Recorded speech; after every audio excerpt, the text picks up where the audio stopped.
Assalamualaikum warahmatullahi wabarakatuh. Innal hamdalillah nahmaduhu wa nasta'inuhu wa nastaghfiruhu wa na'udzu billahi min syururi anfusina wa min sayyiati a'malina may yahdihillahu fala mudhillalahu wa may yudlilhu fala hadiyalah. Asyhadu an la ilaha illallah wahdahu la syarikalah wa asyhadu anna Muhammadan abduhu wa rasuluh.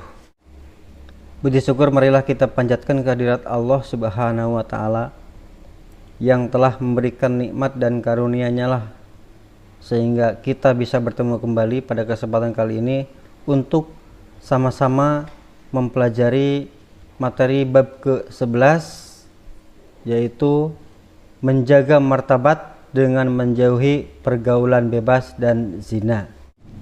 Ada beberapa poin yang akan kita bahas ya tentang pelajaran kita ini. Yang pertama adalah pengertian dari zina. Yang kedua, hukum tentang zina. Yang ketiga, kategori zina. Yang keempat, hukuman bagi pezina. Yang kelima, hukuman bagi orang yang menuduh zina. Selanjutnya, ayat-ayat Al-Quran dan hadis tentang larangan mendekati zina. Dan yang terakhir, dampak dari perbuatan zina. Baiklah, kita memasuki poin yang pertama, yaitu pengertian zina. Zina berasal dari kata zana yazni, yaitu dari bahasa Arab yang bermakna hubungan layaknya suami istri antara perempuan dan laki-laki yang sudah mukallaf atau balik tanpa ikatan pernikahan yang sah menurut syariat Islam. Poin yang kedua yaitu hukum zina. Hukum zina jelas haram ya. Bahkan zina dianggap sebagai puncak dari sebuah keharaman berdasarkan Quran surat Al-Isra ayat 32. Sebagaimana bunyinya, a'udzubillahi minasyaitonirrajim, bismillahirrahmanirrahim. Wala taqrabuz zina innahu kana fahisyah wa sa'a sabila. Dan janganlah kamu mendekati zina. Zina itu sungguh suatu perbuatan keji dan suatu jalan yang buruk. Sedangkan poin yang ketiga yaitu kategori zina atau macam-macam zina. Zina terbagi menjadi dua kategori. Kategori yang pertama adalah zina muhson. Kategori yang kedua adalah zina ghair muhson. Zina muhson yaitu pezina yang sudah baligh, berakal, merdeka, dan sudah pernah menikah. Sedangkan zina ghair muhson adalah pezina yang masih lajang dan belum pernah menikah. Itu kategori zina ya. Kategori zina ada dua. Terus poin yang keempat adalah hukuman bagi pezina. Bagaimana hukuman bagi pezina? Yaitu derak atau pukulan sebanyak 100 kali bagi pezina ghair muhson, dan ditambah dengan mengasingkan atau membuang pelakunya ya, pelaku zinanya ke tempat yang jauh dari tempat tinggal mereka. Jadi jelas ya, karena zina adalah puncak dari segala keharaman ya, maka hukumannya pun tidak sepele ya, yaitu sampai-sampai harus diasingkan atau dibuang ke tempat yang jauh minimal selama 1 tahun, itu jangka waktunya. Itu hukuman bagi pezina. Lalu selanjutnya hukuman yang lain yaitu setelah tadi diderak ya, yang kedua adalah dirajam sampai mati. Nah ini bagi pezina muhson. Kalau tadi derak atau pukulan sebanyak 100 kali untuk pezina ghair muhson, sedangkan yang dirajam ya sampai mati adalah pezina muhson. Caranya bagaimana? Yaitu teknik merajamnya yaitu dengan cara apa? Cara merajam yaitu sesuai dengan yang tercatat dalam aturan ya, aturan yang berlaku, hukum yang berlaku, yaitu dimasukkan ke dalam tanah ya pelakunya. Jadi pelaku zina itu dimasukkan ke dalam tanah yang sudah digali ya sampai leher atau dada. Setelah pelaku zina itu dimasukkan ke dalam tanah, jadi yang tersisa adalah dada atau leher, dan tempat hukuman tersebut yaitu di tempat yang banyak dilalui orang banyak atau di keramaian. Nah, ini syarat atau cara merajam ya bagi pezina muhson, sebagaimana diriwayatkan oleh Bukhari, Muslim, Abu Daud, Tirmizi, dan An-Nasa'i. Mereka bersepakat bahwa hukuman bagi pezina muhson adalah dengan dirajam sampai mati. Lalu poin yang kelima, hukuman bagi orang yang menuduh zina atau qazaf.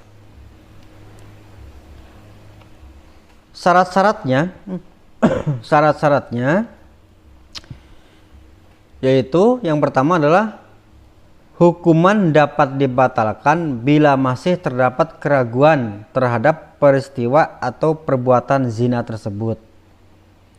Hukuman tidak dapat dilakukan setelah benar-benar diyakini bahwa tidak terjadi perzinahan.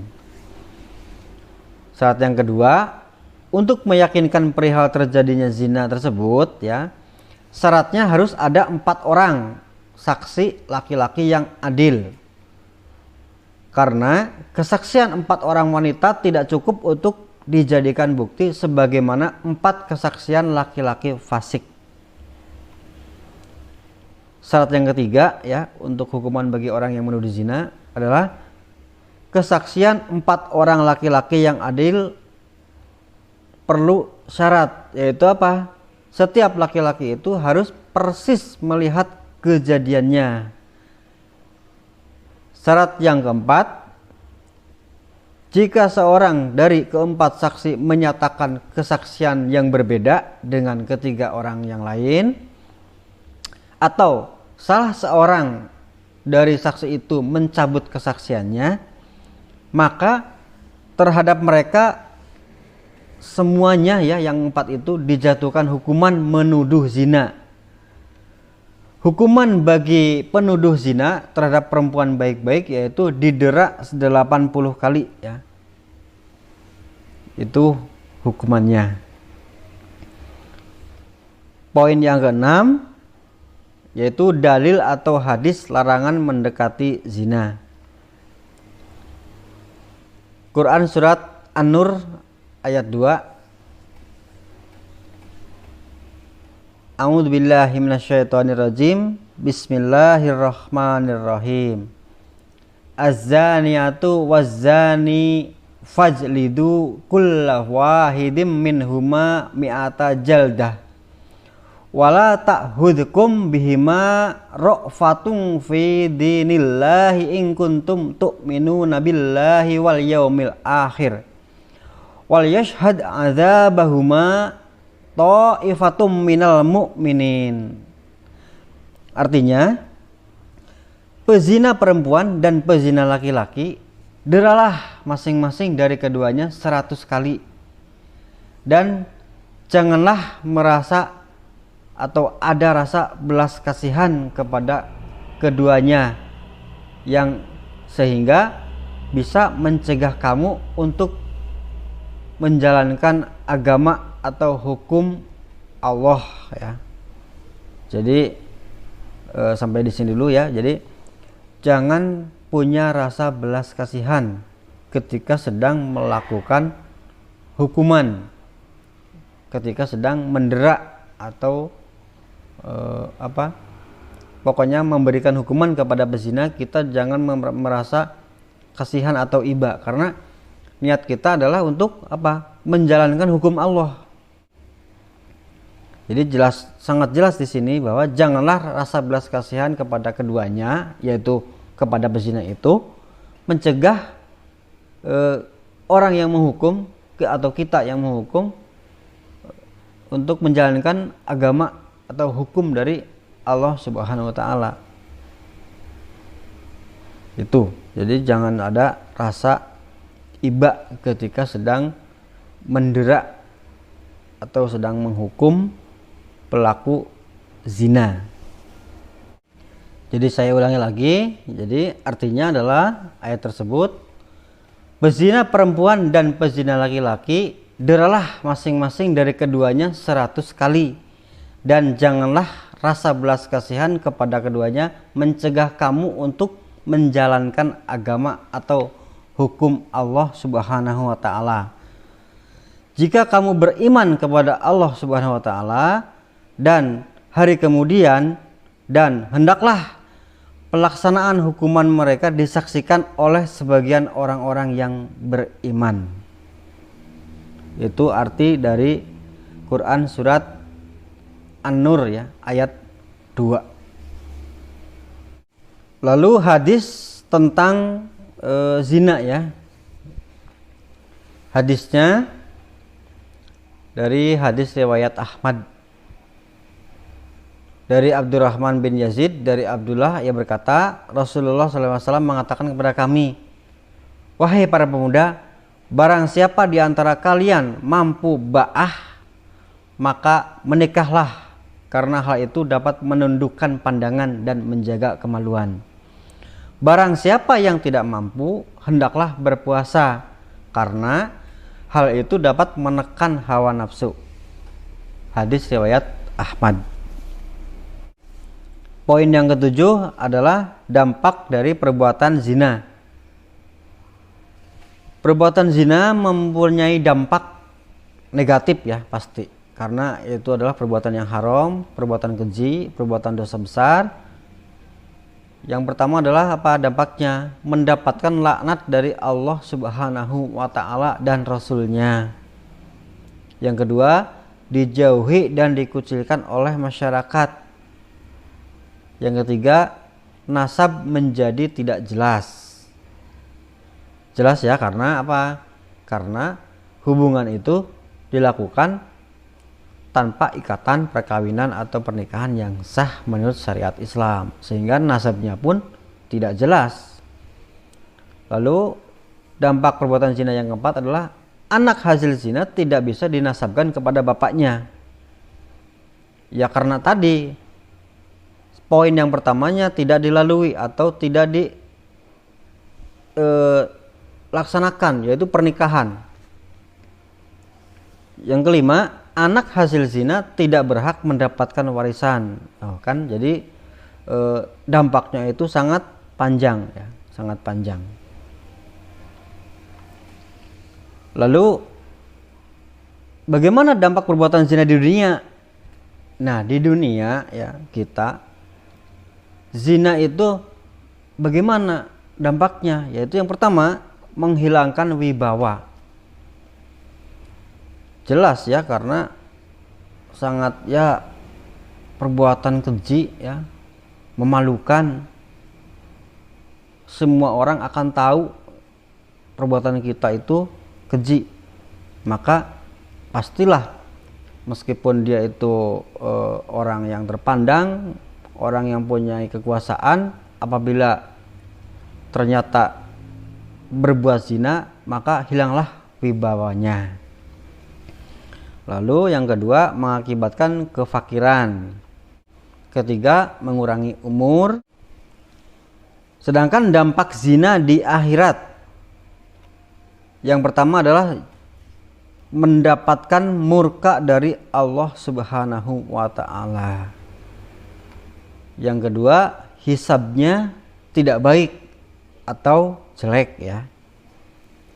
Yang ketiga, mendapatkan siksaan. Itulah beberapa poin mengenai perbuatan zina ya, dari mulai pengertian hingga dampak-dampaknya. Maka dari itu kita harus menjauhkan diri dari perbuatan zina. Bagaimana caranya? Caranya yang pertama yaitu dengan cara menjaga pergaulan yang sehat, pandai-pandai memilih teman, ya, memilih sahabat, memilih tempat bermain. Yang kedua adalah menjaga atau menutup aurat, pandai-pandai memilih busana menggunakan busana atau mode ya. Mode boleh, tren ikut tren, tapi tetap harus menutup aurat. Dan juga menutup aurat itu adalah bukan hanya menutupi saja ya, tapi harus apa? Menutupi lekuk-lekuk tubuh ya, terutama bagi kaum hawa atau wanita. Selanjutnya menjaga pandangan. Untuk kaum Adam,